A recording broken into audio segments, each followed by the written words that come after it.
Reconquérir la lecture pour ces élèves, un challenge s'ils avaient dû rester dans l'ancienne méthode. Aujourd'hui, ils ne sont ni en CE1 ni en CE2, ils sont en groupe de niveau pour mieux apprendre la lecture. Depuis la rentrée, les lundis, mardis et jeudis, les élèves ne sont plus dans leur classe d'origine. On appelle cela le décloisonnement. Durant 2 séances de 45 minutes, ils planchent sur l'activité qui leur pose problème avec des élèves de niveau similaire. Ça aide beaucoup plus parce que les enfants sont regroupés en fonction de leurs acquis ou de leurs non-acquisitions justement.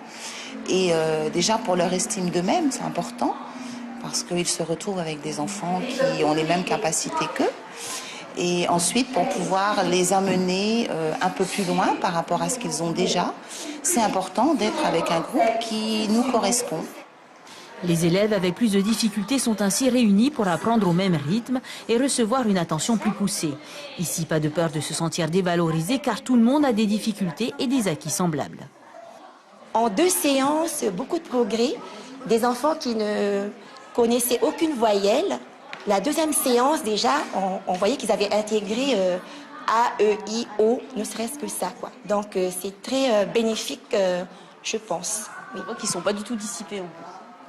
En petit groupe, c'est dur d'être dissipé déjà. Et puis j'ai la chance d'avoir une surnuméraire avec moi pour m'aider. Il peut ainsi exister 5 niveaux d'acquisition selon les capacités de chaque enfant. Les plus rapides n'ont plus à attendre et les plus longs ont désormais le temps de bien assimiler chaque aspect abordé.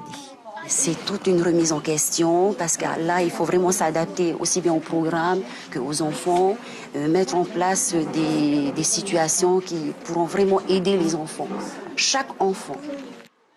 Ce défi, l'équipe pédagogique l'a saisi à bras-le-corps. Une première évaluation devrait avoir lieu en décembre.